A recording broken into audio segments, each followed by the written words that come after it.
Hey everyone, how you doing? This is Lee here with Charles Traynor. How's it going, Charles? Good. I mean, we this is the other guy in Lee show, right? Today this is the Why Not? It's Lee and Charles. The Lee and Charles show today, okay? Yeah, Um it's been a minute since we've done a review. Not that terribly long, but a minute. yeah. And this was my pick today. So what are we doing here, Lee?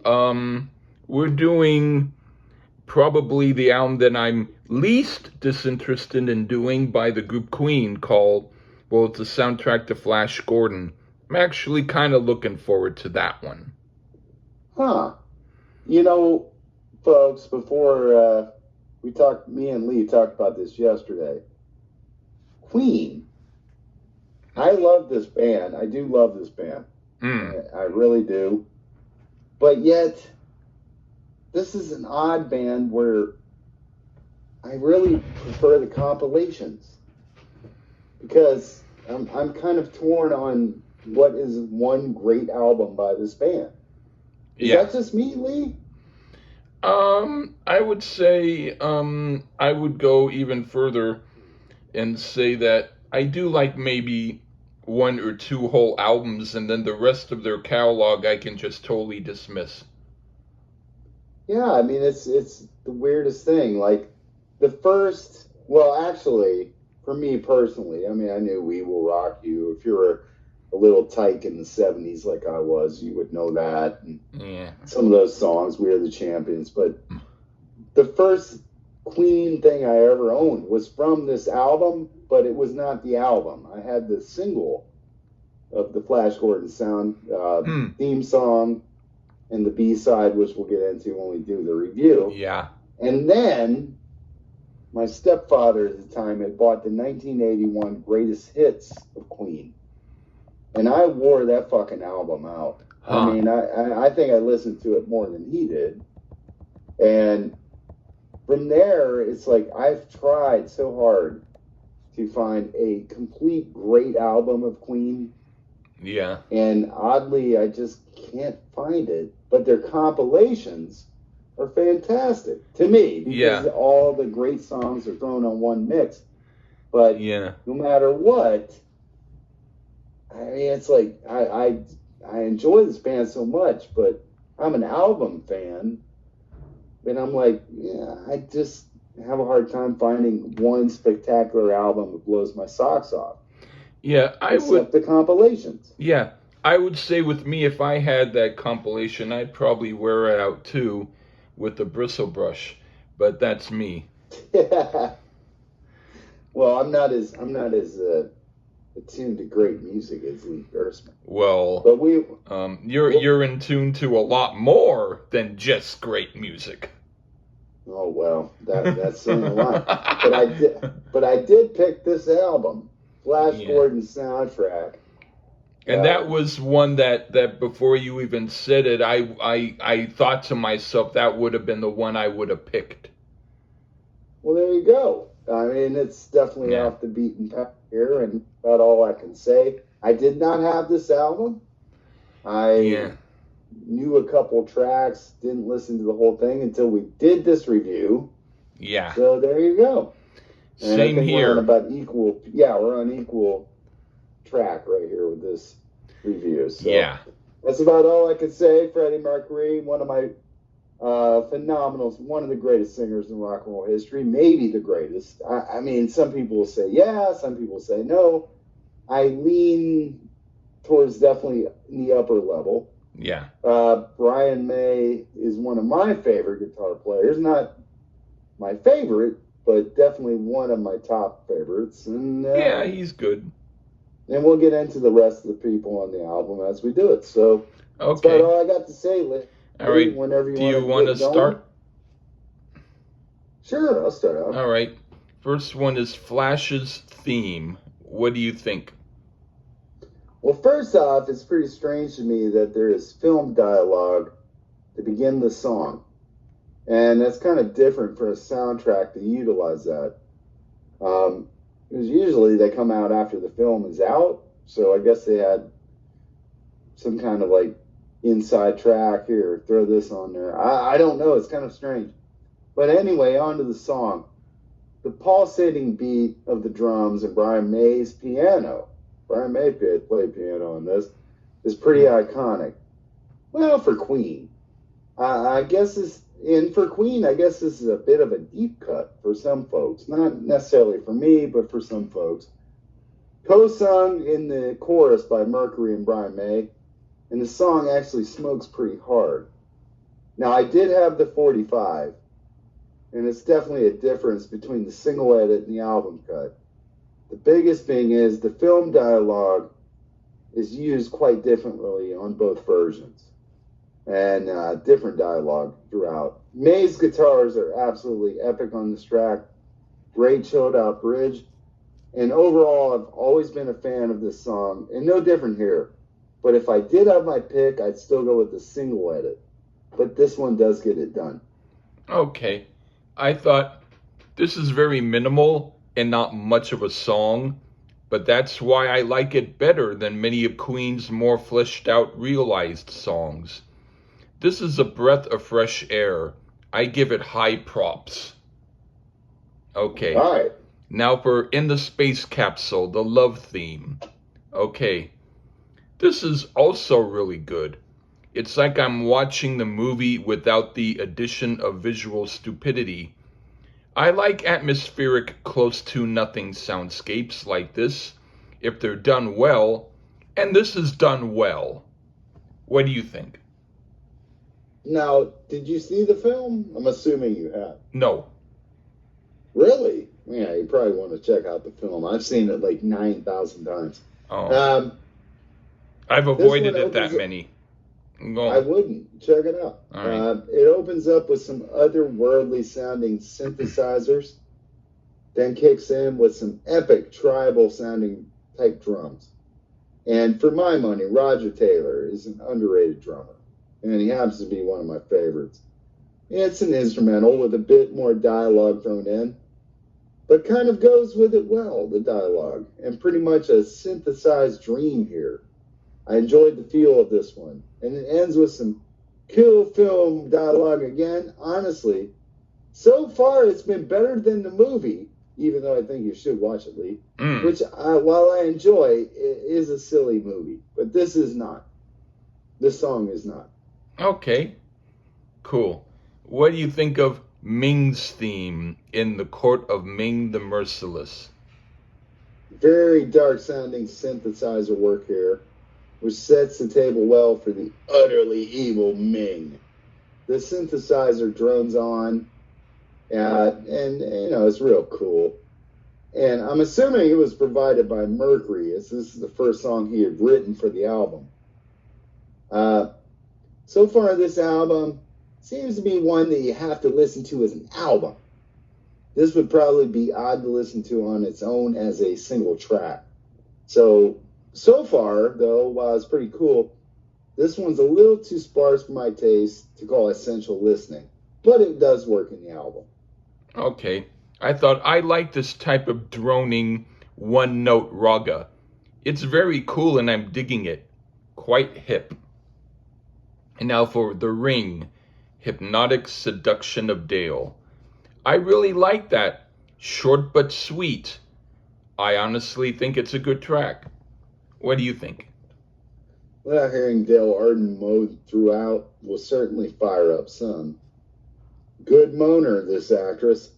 Another Spartan synthesized piece that does work on the album. If you heard it on its own, you'd probably think, what the hell is this? A bit pornish, but not completely. But I do like it in the context of the album. All right. What do you think of Football Fight? We get broken up from the previous Red Shoe Diary track with Flash yelling, "Forget it, Ming, Dale's with me." And it was the B-side to the Flash single that I had. So I'm very aware of this one here. Being there's so much synthesizer on it, would probably throw off a lot of casual Queen fans, and they probably would think, that's not them, but I can assure you it is. Great groove to this one here. Even though I do think this probably inspired some of the music for Rocky 4 down the road. It's a bit short, but has a good groove to this one. I do like Football Fight. All right, I thought now for what could be called a real song, and actually a real good song, too. It fits totally with the mood of the album, and I like it quite a bit. Yeah. Okay, now for the next one. In the Death Cell, Love Theme Reprise. This is really cool. The album is reminding me more and more of great electronic music, which I would not have figured Queen could do well, but they're doing it very well, and I'm enjoying it. What do you think? Well, it's literally just a reprise of the earlier Love theme, Yeah. which Roger Taylor wrote that one along with this one. A bit more ominous sounding. And so far, we've only had one song with vocals, and this one is no different. And, oddly, for some reason, I feel as if Pink Floyd was an influence as well on this album. And I get a bit of a Floyd feel or inspiration. Another very interesting instrumental here. I enjoyed it too. All right. What do you think of Execution of Flash? John Deacon, the bass player, is his first written track here, and starts with some interesting guitar sounds, which is about the best thing in this short instrumental. The synthesized orchestrated parts are pretty cool too. So while short and to the point, another good track, but again, within the context of the album. If you heard it on its own, you'd probably be like, what the hell is this? But on the album, it works. Yeah. I put this is also really great. It's atmospheric, and I like the tone and sound of it. Very good. And now for the Kiss. Aura resurrects Flash. This is also really cool, and the orchestra adds a nice touch. A cool tune. What do you think? Our second song at this point with some vocals. Pretty much just Mercury oohing and eyeing. But being he was one of the best, he makes it sound grand. And I do assume Roger Taylor has some falsettos as well. The dynamic shift to some orchestrated music is a bit jarring, but it works well. Probably one of my favorites to my ears thus far, other than the opener. Okay, what do you think of Arborea, Planet of the Tree Men? Second Deacon composition, we get some Yanni sounding flute thing, which is synthesized, so I can give it a pass. And no, I'll take it back. No pass. This one is probably the worst one I've heard thus far because there isn't much in terms of a song here. Okay, I put this is another really cool atmospheric piece. I could relax in a hot tub listening to this. I dig it. Well, on that, yeah, maybe. I didn't think about it like that, so maybe. Yeah. All right, now, with you it would probably be hot tub and earplugs, and then you'd be fine. Yeah, okay, well, anyway, now for Escape from the Swamp. This is also really cool. I like the drums and the drone sound. Very good. What do you think?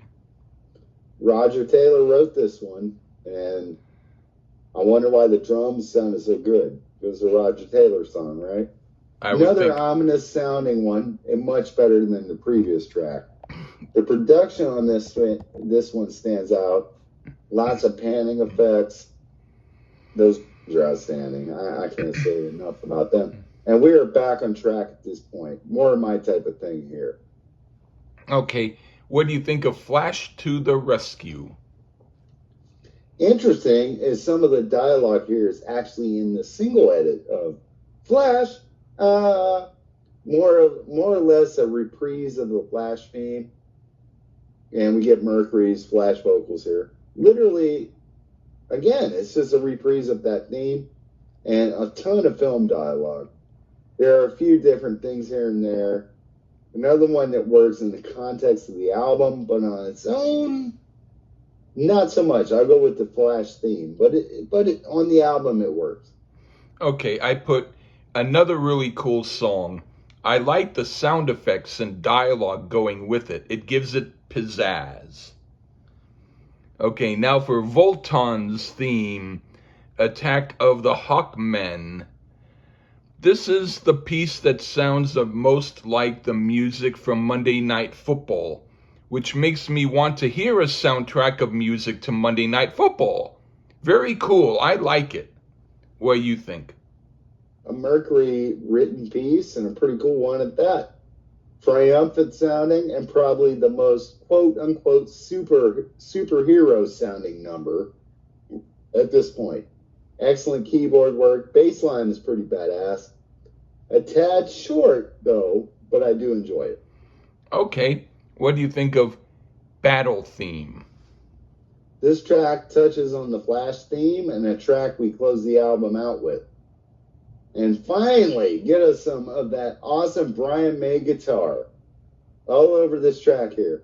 Interestingly, we get the character Vulcan states who wants to live forever, which is odd foreshadowing, as that's a Queen song down the road. And probably the most pure rocking track so far, provided from the pen of Brian May. I'd be some theme. This could be heard on its own and enjoyed. Okay. I put this is good too, and I like it also because it's a change of pace. But the album isn't filled with only regular music. It's in spurts, which I prefer, and so far this is Queen's best album in my opinion. Okay, now for the Wedding March. Okay, they do this well, and I have nothing against it.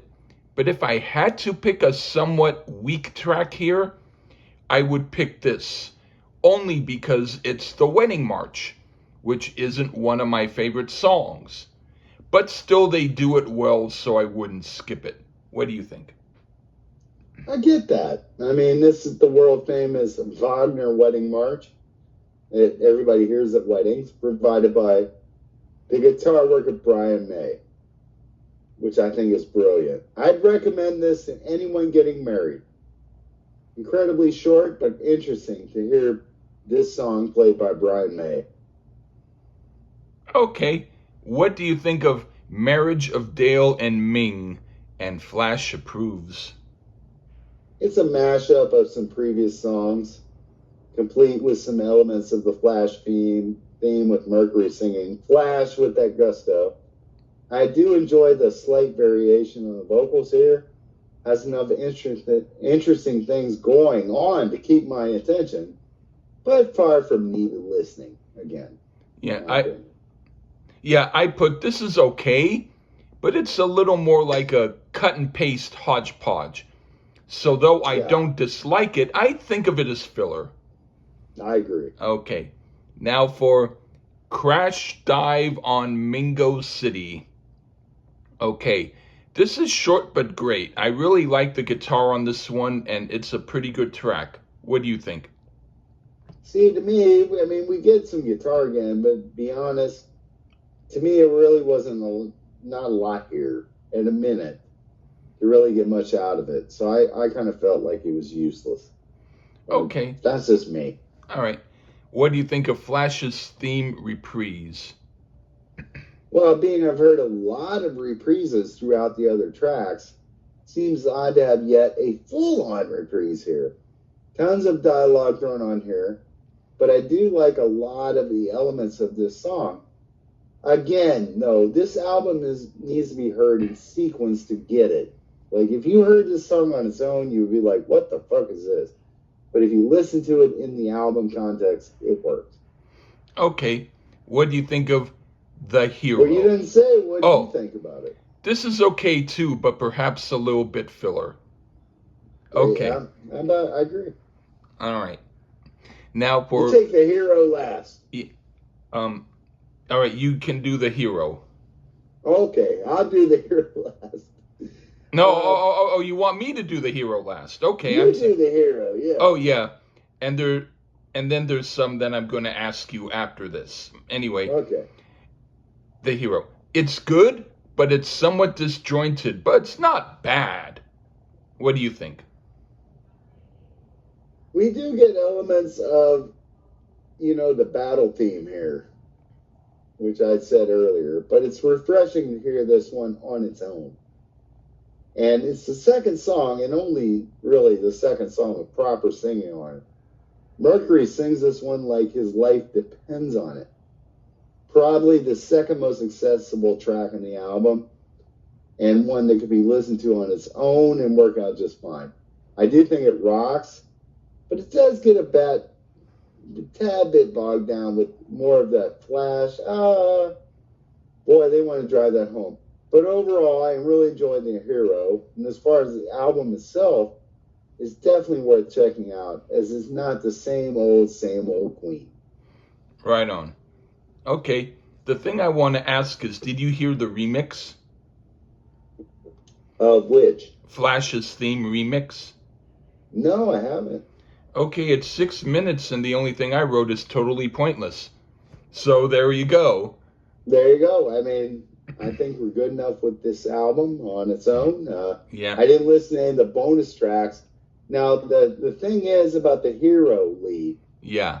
If you listen to Queen Live at the Bull, Queen Killers Live, they did this, the Hero, after, it was like a pre-recorded flash, before they came out, and then they went in the Hero, and it's like a minute and a half. It just rocks. They cut out all that malarkey, and it's a perfect little rock song. So that's cool. But either way, I think Lee and I both enjoyed Ian Flash Gordon. Yeah, we did. A couple little willy silly songs, but yeah, you have to listen to this album from beginning to end. Yeah, to get it. Yeah, yeah, right. And also, you probably wouldn't even need to watch the film unless you're Lee. You probably should watch the film. But the rest of the planet, you wouldn't need to really watch the film because you get enough dialogue in the fucking album to know what's going on. Yeah. So there you go. That to me is the oddest thing about the album. Is so much dialogue is in the album that you kind of get what's going on, and that I've read everywhere else. It's an odd anomaly about this record, but yeah, these were some talented dudes, right? Like, on this album, yes. On this album, yes. I think overall they were pretty talented, but on this album, yeah, I mean... Yeah, I think overall on this album they were pretty talented. Lots of synthesizer and that kind of music. You like that stuff, and I think Lee must be a David Bowie German fan, the German era. I'll say maybe. Maybe. Definitely a Tin Machine fan. Yes. Yeah. Their second album especially. But I think in that middle 70s era, David Bowie, I'm thinking Lee might want to review one of those down the road. Maybe. Maybe. All right. But either way, we pretty much agreed about this album. We're getting back on the track of enjoying stuff mutually, and that's what it's all about on the Lee and Charles show for just this episode. Yeah. We'll go back to me in the Lee Grossman show next episode. I might be drinking more, so I don't know. So, I would never assume to put myself in that name with the great Lee Grossman. Yeah. Ever. Well, I'll put it to you like this. Even though it's a great album that he liked. Yeah. All right. When Queen wanted to be good, they were good, then they were good. I'll put it to you like that. Okay, so tell the world what Queen album you do like the best. Oh boy. I don't want people to have to keep giving me tracks for it just to show me how much I like it. No one will, but I know. Well, let's say I like either Day at the Races or Sheer Heart Attack. Oh my God! Maybe we like the same too. Maybe Day at the Races is maybe Oh, a little better no. of an album, but Sheer Heart Attack has a few individual songs that I like better. My bad. We're completely off base. Yeah, the I one do that like the you album like. Sheer Heart Attack. Yeah, but But the other one, the one that you were going to I'm a say, Night at the Opera. that's one of their worst for me. I'm a Night at the Opera and News of the World. Okay. All right. But the song Sheer Heart Attack is on News of the World. Yeah. That's a fantastic song. All right. You know you like. Yeah. And I'm in love with my car is on. All right. I'll take a listen. Yeah. But Queen is a fan. I mean, there were, regardless if people like him or not, Roger Taylor is a great drummer. Great drummer. Right. We mean Well, no, I'm listening. We gotta say Ricky Rocket? No. Tico Torres of Bon Jovi? No. Ew. Yeah, ew. Brian May is a fantastic guitar player. One of the greatest moments of my life was seeing him like 4 feet from me. It was it was awesome. And I didn't get to see Freddie Mercury live, unfortunately.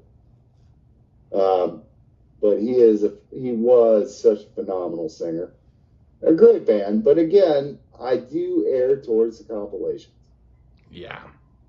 But that's just me. I mean, I do think Queen 1 and Queen 2 are probably their best. All right. But I do like some of the later albums, really good. I do like Bohemian Rhapsody. Sorry, the song, and yeah. I like the album, The Game. That one, yeah, I do. A few songs I don't care for, but most of the album I like. Yeah, and I do think there's good tracks on every album, but I don't know that I love a definitive album other than the compilations. But Flash Gordon is close, so there you go. Yeah. Okay. Right on. I picked a good one. Yep. All right, I'm back in good graces on the Lee Gersman Show, folks. All right, maybe you might not want to pick another Queen album so soon, but maybe you do. But I won't pick another one. We're good. All right. Okay. All right. Take care, everyone. Thank you. Bye. Ah.